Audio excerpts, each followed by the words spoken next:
지금으로부터 3년 전쯤의 일입니다. 당시 사귀던 남자친구와 동거를 하게 되어 각자 살던 원룸을 정리하고 맨션으로 이사를 갔습니다. 이사 정리가 끝나고 제가 우편함에 꽂을 네임카드에 이름을 쓰려고 하자 남자친구가 자신의 이름은 쓰지 말라고 했습니다. 저는 수상하게 여겨 이유를 캐물었지만 답해주지 않았습니다. 그 일로 작은 말싸움도 했지만 그가 끝까지 양보하지 않아서 결국 제가 굽히게 되었죠. 하지만 우편함에는 신문이나 쓸데없는 전단지 정도밖에 들어오지 않았기에 그런 일이 있었다는 것조차 곧 잊어버렸습니다. 동거를 시작하고 반년쯤 지난 어느 날 아침에 평소처럼 신문을 가지러 갔다가 함께 들어있던 전단지나 우편을 들고 집으로 돌아왔을 때 저를 본 그가 깜짝 놀라는 겁니다. 제가 왜 그러냐고 묻기도 전에 그는 제 손에서 맨 바깥쪽에 있던 엽서를 낚아채 갔습니다. 그게 뭐냐고 물어도 아무것도 아니라고만 대답하더라고요. 제가 계속 캐묻자 남자친구는 화를 내며 그대로 침실로 들어가 버렸습니다. 뭔가 싶어 침실 쪽으로 가보니 그가 누군가와 이야기하는 목소리가 새어나왔습니다. 그렇게 좋은 맨션은 아니었기 때문에 문 너머로 방 안의 목소리가 조금 들렸던 겁니다. 그는 아마 전화를 하고 있는 듯 했는데 사장이라던가 주소라던가 또 왔다 같은 말이 들렸습니다. 여자로 보이는 이름이 신경 쓰였지만 저는 출근을 해야 했으므로 무시하고 회사로 갔습니다.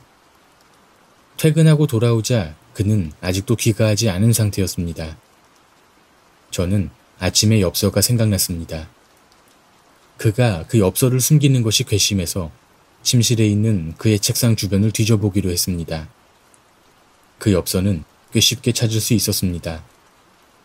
거기엔 맨션의 주소와 그의 이름이 적혀 있었는데 그 글씨가 매우 이상했습니다. 글자마다 크기가 제각각이고 이리저리 기울어져 있었으며 마치 아이가 쓴 듯한 글씨였습니다. 발신칸에는 사울이라고 쓰여 있었습니다. 그는 외동이라 조카 같은 존재도 없고 그런 아이를 안다는 말도 들은 적이 없었습니다. 이상하다 생각하며 엽서를 뒤집어 보자 저는 더욱 이해가 되지 않았습니다. 엽서 뒷면에는 아무것도 적혀 있지 않았습니다. 아니, 정확히 말하면 뭐라고 적혀 있는지 알 수 없었습니다. 온통 갈색으로 칠해져 있었으니까요. 그것은 물감 같은 것으로 칠해져 있는 듯 했고 손가락 끝에 갈색 가루 같은 것이 묻었습니다. 칠해진 엽서는 왠지 기분 나쁘게 느껴졌습니다. 이게 대체 뭔지 생각하고 있는데 현관문이 열리는 소리가 들려 저는 얼른 엽서를 주머니에 넣고 침실을 나왔습니다. 돌아온 그의 모습이 이상하다는 것을 저는 금세 알 수 있었습니다. 방에 들어올 때 몇 번이나 뒤를 돌아본다든지 조그만 소리에도 지나칠 정도로 깜짝 놀란다든지 어쨌든 침착하지 못하고 뭔가에 겁먹은 듯 했습니다. 다음 날은 휴일이었기에 어딘가 가자고 제안했지만 그는 기운이 없고 어디에도 가고 싶지 않고 아무것도 먹고 싶지 않다고 했습니다. 저는 점점 짜증이 나서 그를 몰아붙였습니다. 어제부터 도대체 뭐야? 사울이라는 게 누구야? 제가 소리치자 그는 숙이고 있던 얼굴을 들어 본 거야? 라고 말했습니다. 저는 실수했나 싶어 엽서를 몰래 본 것을 사과했습니다. 악의는 없었지만 그의 태도가 이상해서 신경이 쓰였다 하자 그는 그 엽서에 대해서 이야기해 주었습니다. 여기서부터는 그에게서 들은 이야기입니다. 그의 부모님은 맞벌이셨기 때문에 어린 시절 여름방학이 되면 아버지 쪽 본가에 맡겨줬다고 합니다. 그 본가는 호쿠리쿠의 시골이었고 오락실조차 없는 곳이었습니다. 하지만 그는 그곳에 가는 것을 무척 좋아했다고 합니다. 근처에는 또래 아이들 몇 명이 있었는데 특히 2명의 아이와 친하게 지냈기 때문입니다. 그 친구들은 사하짱과 류우짱이라고 했습니다. 셋은 바다에 가기도 하고 자전거를 타고 멀리 가기도 하고 여름방학 숙제도 같이 하며 매일같이 함께 놀았다고 합니다. 류우짱과 그는 동갑이었지만 사하짱만은 2살 정도 많았다고 합니다. 다만 사하짱은 몸이 약해서 키는 남자아이 둘보다도 작았다고 합니다. 사하짱은 항상 스프레이식 흡입기를 가지고 다녔으니 지금 생각하면 아동 전식 같은 것이었을 거라고 그는 말했습니다. 그가 초등학교 4학년이던 여름방학 어느 날 낮에 할아버지 집에서 텔레비전으로 괴담을 본 셋은 밤에 담력 시험을 하자고 생각했습니다. 말을 꺼낸 것은 류우짱이었습니다. 지금 신사에 뭔가 보물을 두고 그걸 밤에 가지러 가자. 류우짱이 그렇게 말했다고 합니다. 겁쟁이였던 그는 싫다고 생각했지만 약골로 보이기 싫어 즐기는 척을 했습니다. 어쨌든 그들은 보물로 무엇을 둘까 고민했는데 인형이나 장난감은 없어지면 곤란했고 고민 끝에 결국 그림 엽서를 선택했습니다. 그 엽서는 할아버지 서랍장에서 발견한 것이었는데 전통 일본 그림체로 여성이 그려진 그림 엽서라고 했습니다. 목표한 신사는 그의 할아버지 집에서 자전거로 조금 가면 있는 곳이었다고 합니다. 셋은 평소처럼 자전거를 타고 엽서를 두러 갔습니다. 그 신사는 이른바 오이나리상이라 불리는 것으로 건물 자체도 그리 크지 않고 작은 헌금함이 있는 조용한 신사였다고 합니다. 그들이 그곳을 고른 이유는 신사나 절은 무섭다는 어린애다운 발상이었을 뿐이었습니다. 심령 스폿이라든가 내막이 있는 곳이라든가 그런 것도 아닌 평범한 신사였습니다. 신사에 도착한 그들은 엽서를 숨겨둘 장소를 찾다가 최종적으로는 류짱의 제안으로 헌금함 뒤쪽에 있는 경내의 복도 마루판 사이 틈에 세워서 꽂아두기로 했습니다. 3명은 떠들썩하게 신사 경내를 빠져나왔는데 자전거에 타려고 보니 사하짱이 따라오지 않았습니다. 사하짱은 10걸음쯤 뒤에서 경내 쪽을 돌아보고 서 있었던 것 같았습니다. 사하짱, 가자. 등을 보인 채 서 있는 사하짱에게 그들이 소리쳤지만 사하짱은 돌아보지 않았습니다. 괜찮아. 아무도 안 가져가. 이 신사 아무도 없잖아. 류짱은 그렇게 말하며 사하짱을 재촉했습니다. 그러나 사하짱이 좀처럼 돌아보지 않자 그는 괜스레 무서워졌다고 합니다. 사하짱! 그는 참지 못하고 큰 소리로 사하짱을 불렀습니다. 그러자 사하짱은 화들짝 돌아서더니 2사람 쪽으로 달려왔습니다. 빨리 집에 가자. 그가 자전거에 올라탔습니다. 신사 안에서 누군가 우리 쪽을 보고 있었어. 사하짱은 난처한 얼굴로 그렇게 말했습니다. 류짱은 그럴 리 없다며 웃었지만 그는 사실 몹시 무서웠다고 합니다. 그때 그냥 그만두자고 했어야 했어. 엽서 같은 건 아무래도 좋았는데. 그냥 버려두고 오면 됐는데. 그는 그 이야기를 하며 몸을 떨고 있었습니다. 담배를 피우며 이야기했는데 손끝이 떨려 담뱃재가 후두둑 흩날렸습니다. 저는 몇 번이나 재떨이 주변을 닦아야 했습니다. 어쨌든 아이 셋은 부모들이 잠든 뒤 몰래 집을 빠져나왔습니다. 무섭지 않았느냐고 묻자 무섭다기보다는 몰래 밤에 외출한다는 처음 해보는 모험의 스릴이 더 커서 어딘가 뿌듯하고 두근거리는 기분이었다고 합니다. 밤의 신사는 낮에 보는 것보다 훨씬 음산했습니다. 시골이라 가로등도 드물었고 경내에는 나무도 울창하게 우거져 있어 괜히 더 크게 보였다고 합니다. 토리에서 헌금함까지는 겨우 수십 미터였지만 나무로 둘러싸인 어둠 속 경내로 들어서는 것은 큰 용기가 필요했습니다. 류짱이 가져온 단 하나의 손전등은 믿음직스럽지 못했고 그는 온몸이 땀에 젖은 채 사하짱의 손을 꼭 잡고 있었다고 합니다. 셋은 잠시 손을 잡고 신사를 밖에서 바라보다가 류짱의 가자라는 신호에 경내로 들어갔습니다. 안쪽은 바람소리가 더 크게 들렸고 큰 나무들조차 바람에 휘청휘청 흔들리고 있었습니다. 류짱은 작은 소리로 농담을 던지며 억지로 밝게 행동하려는 게 뻔히 보였다고 합니다. 사하짱은 아무 말도 하지 않고 그저 뒤를 따라왔습니다. 그는 마음속으로 될 수 있으면 밝은 노래를 부르고 있었다고 합니다. 헌금함 앞에 다다르자 류짱이 소리쳤습니다. 경내 마루 틈에 끼워두었던 그림 엽서가 헌금함 위에 놓여 있었던 겁니다. 류짱은 그림 엽서를 집어들고 손전등으로 비추었습니다. 류짱은 다급히 엽서를 휙 던져버렸습니다. 그가 떨어뜨린 엽서를 집어든 그는 그림이 있는 면을 보고 피기가 가셨습니다.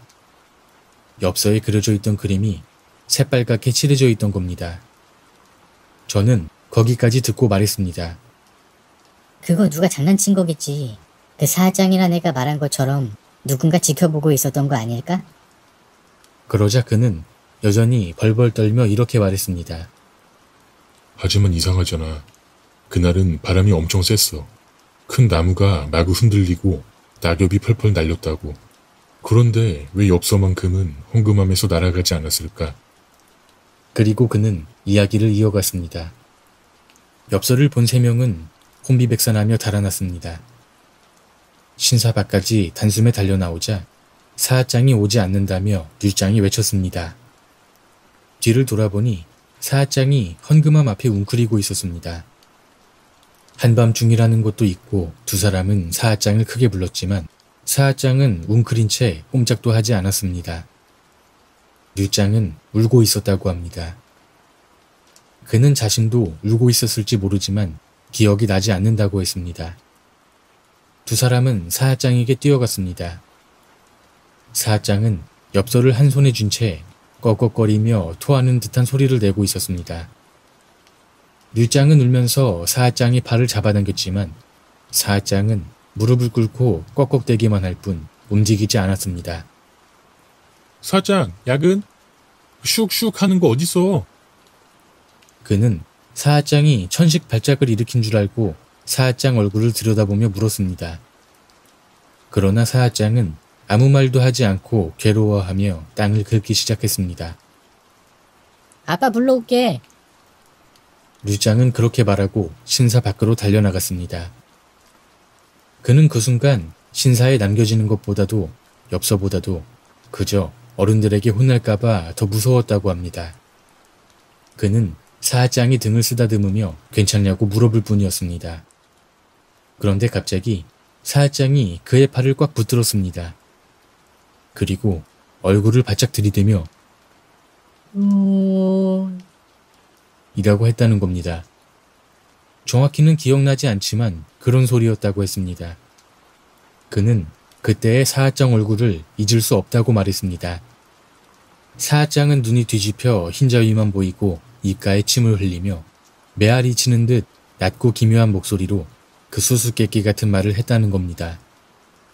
그는 비명조차 지르지 못한 채 얼어붙어 버렸다고 합니다. 한밤중에 그런 짓을 하니까 그렇잖아. 울지마! 어른의 고함 소리에 정신을 차려보니 울고 있는 류짱을 데리고 어른들이 경내로 들어오는 잠이었습니다. 사하짱은 여전히 웅크린 채 꺽꺽거리며 신음하고 있었습니다. 사하짱은 류짱의 아버지에게 엎였고 그들은 어른들을 따라 집으로 돌아갔다고 합니다. 류짱과 그는 다음날 호되게 꾸중을 들었다고 합니다. 그는 어른들에게 그림 엽서는 뭐냐고 어떻게 된 거냐고 물었지만 어른들은 대답을 해주지 않았고 사하짱에 대해서도 병이 나서 한동안은 같이 못 논다라는 말뿐 자세한 것은 들을 수 없었다고 합니다. 그 후 여름방학이 끝난 그는 집으로 돌아가게 되었습니다. 배웅하던 날 류짱은 내년에도 오라고 말했지만 실제로는 그것이 류짱과의 마지막 만남이 되었습니다. 그는 그 다음 해부터 시골에 가는 것을 그만두었다고 합니다. 그렇게 엽서가 무서웠냐고 묻자 그는 고개를 저었습니다. 그 해 여름방학이 끝나기 전 그는 끔찍한 것을 보았다고 합니다. 새빨갛게 칠해진 엽서보다 훨씬 더 무서운 것을요. 엽서 사건 며칠 뒤 그는 혼자 사하짱의 집을 찾아갔습니다. 나름대로 사하짱이 병에 걸렸다는 게 마음에 걸렸던 겁니다.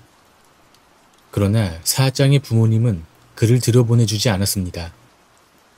사오리는 이제 히로군이랑 놀지 않아. 현관에 나온 사하장의 언니는 무뚝뚝하게 그렇게 말했습니다. 사하장에게는 나이 차이가 많이 나는 언니가 있었는데 그 언니는 언제나 새 아이에게 매우 친절했기에 차가운 태도에 큰 충격을 받았다고 합니다. 아마도 그는 그 언니를 좋아했을지도 모릅니다. 그는 그렇게 말하지 않았지만 그 언니가 그의 첫사랑이었을 거라고 생각합니다. 면회를 거절당한 그는 사하장의 집 뒷마당으로 갔습니다. 사하장의 집은 큰 평집이었고 창문으로 보면 사하장이 눈치챌 거라 생각한 것입니다. 뒷마당에 있는 큰 바위 뒤에서 사하장의 방을 엿보니 사하장은 혼자 이불 위에 앉아 있었다고 합니다. 사하장을 부르려던 그는 그 말을 삼켰습니다. 사하장이 갑자기 자신의 몸을 마구 긁어대기 시작했기 때문입니다. 잠옷을 걷어올려 팔을 긁거나 얼굴을 마구 긁어댔고 긁은 자리에선 피가 났다고 합니다. 그는 섬뜩해서 그저 밖에서 지켜볼 수밖에 없었습니다. 사하장은 갑자기 긁는 것을 멈추더니 웃기 시작했습니다. 밖에서도 똑똑히 들릴 만큼 크고 날카로운 웃음소리였습니다. 그는 바위 뒤에서 덜덜 떨었습니다. 사하장은 앉은 채로 고개를 약간 들고 미친 것처럼 웃고 있었습니다. 그는 할아버지 집으로 도망쳤습니다. 그리고 태어나서 처음으로 빨리 여름방학이 끝났으면 하고 빌었으며 다시는 이 땅에 오지 않겠다고 결심했습니다. 눈이 웃고 있지 않았어. 그는 그 이야기를 하며 자기 팔을 꽉 움켜쥐었습니다. 어느새 온몸이 땀으로 흠뻑 젖었는데도 얼굴은 새파랗게 질려 있었습니다. 그것이 그에게 도착한 엽서와 무슨 관계가 있냐고 생각하실 겁니다. 말이 길어 죄송하지만 조금 더 들어주세요. 그 후 그는 사하장은 물론 류장과도 멀어졌습니다. 그날 신사에서 겪은 무서운 일도 사하장의 집에서 본 불길한 모습도 세월이 흐르면서 잊어버렸다고 합니다. 잊었다기보다 떠올리지 않게 되었다고 해야 할까요? 하지만 그가 대학 진학으로 상경하는 가을, 갑자기 류장에게서 전화가 걸려왔다고 합니다. 사하정이 사라졌어. 류장은 그렇게 말했습니다. 사하장은 그 뒤로 학교에도 나오지 않고 집에 틀어박혀 있었다고 합니다. 다만 류장도 중학교를 졸업한 후에는 진학 때문에 현내 다른 지역에서 기숙사 생활을 했기에 중학교 이후의 사하장에 대해서는 잘 알지 못했던 것 같았습니다. 갑자기 전화해서 미안해. 근데 리치코 씨가 너한테 연락하라고 고집해서. 리치코 씨란 사하장의 언니입니다. 왜? 나 사하장이랑 쭉 안 만났잖아. 알아. 하지만 리치코 씨가 사하장은 히로군한테 갔을지도 모른다고 해서. 그는 마지막에 보았던 사하장의 불길한 모습을 말해버릴 뻔해 급히 입을 다물었습니다. 그런데 리치코 씨가 사오리는 히로군을 좋아했고 그 후에도 여름마다 히로군은 언제 오냐고 말했다고 해서 내가 거절할 수가 없었어. 쉬고 있던 수아기가 땀에 미끄러졌습니다. 사하장이 찾아올지도 모른다고 생각하니 무서워서 잠들 수 없었다고 합니다. 그러나 사하장이 직접 찾아온 적은 없었습니다. 그 전화로부터 열흘쯤 지나 그가 대학에서 돌아왔을 때 우편함에 한 통의 엽서가 도착해 있었습니다. 거기에는 어린아이 같은 글씨로 이름과 주소 그리고 사올이라고 적혀 있었습니다. 놀라서 엽서를 뒤집어 보니 뒷면은 갈색으로 칠해져 있었습니다.